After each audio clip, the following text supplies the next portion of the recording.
Hey guys, what is up and welcome to another episode of Did You Know featuring Wukong. If you enjoyed this episode, please don't forget to throw in a like to let me know, and on top of that, it helps me quite a bit, but without any further ado, let us jump straight into his abilities. Wukong's passive, which grants him extra armor and magic resistance based on how many nearby enemy champions there are, will not work if you have no vision of the champion, aka a champion that is stealth or a champion that walks into a brush while it is not warded. However, it will work with clones such as LeBlanc's passive. As you can see here, second her clone gets popped, I have even more armor than when it is just LeBlanc alone. As you can see here again, it went back to the normal state. If Wukong happens to use his clone as Vi targets him with his ultimate, Vi will actually go straight to him himself while he is invisible and completely disregard the clone. This is really important to remember when facing such a champion. On the contrary, a Fiora ultimate will actually keep attacking the clone even though he uses his W, but there's a chance that she will attack you every now and then if you are too close to your clone while she's whacking away at it. Wukong's Q ability can critically strike, however the critical damage will work as any normal auto attack crit rather than amplifying the damage on the crit by the extra damage that the Q provides. AKA the Q damage does not affect the crit damage.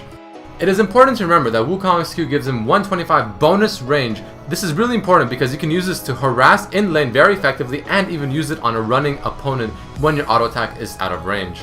Wukong's ultimate is an amazing tool to use against enemy opponents, and keep in mind that while you are active and spinning through all of your enemies, you can use summoner spells such as Flash, Ignite, and even Exhaust. You can even use items, however Tiamat and Hydra seem to be an exception as it does not proc while you are middle ulti, but other items like Youmuu's will work with this ultimate while you are channeling it, so keep this in mind. Did you know that Wukong's clone still acts as a champion as opposed to something like Zag's blobs? This means that if you use this clone to absorb something like an Ash Arrow, it will work rather than just going right through it. There is a neat trick that most Wukong players like to do as this champion with his clone ability when they are being chased by enemy champions, and this is running and then pressing S to instantly stop, making it seem like you used your W when in fact you didn't. Keep in mind that Wukong's clone will not show buffs such as red or blue, nor will it show any form of ultis on you such as maybe a Mordekaiser ultimate.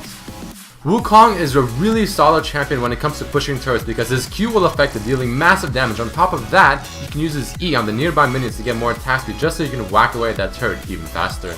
A typical combo with Wukong in lane is to E in auto attack, instantly Q to reset the auto attack, and then you can either keep whacking away at your target or you can use W to retreat without taking any damage.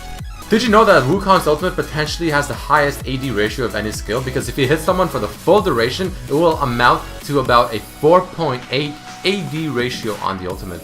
Alright, enough about his abilities, let us jump into some really cool facts and lore about Wukong.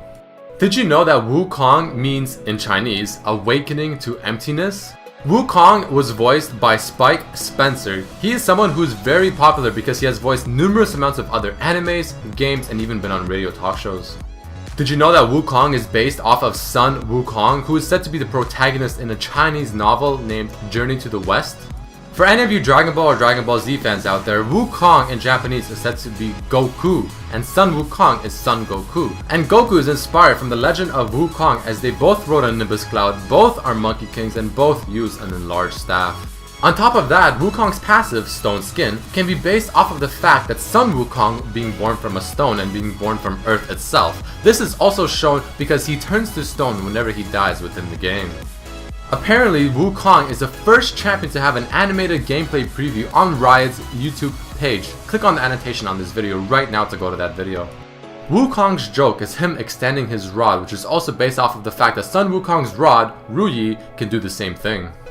Volcanic Wukong is a possible reference to the Journey of the West's prequel story, Havoc in Heaven, as where Wukong got locked in a cauldron for many days, distilled by sacred flames, and once he was released, he was actually stronger than ever rather than dying. Classic Wukong's Chinese artwork shows him fighting a water dragon, which is shown in both of the Jade dragon skins. This might be a reference to a character's mount being swallowed in the Journey to the West story, and as a result of this, Wukong had to fight this dragon. Jade Dragon Wukong seems to be wearing Chinese jade, probably hence the name Jade Dragon Wukong, which is commonly carved in the form of a dragon. Did you know that Wukong was apparently trained by Master Yi in the art of Wuzhu? Wukong was also introduced to the League of Legends by Master Yi in hopes of finding worthy opponents.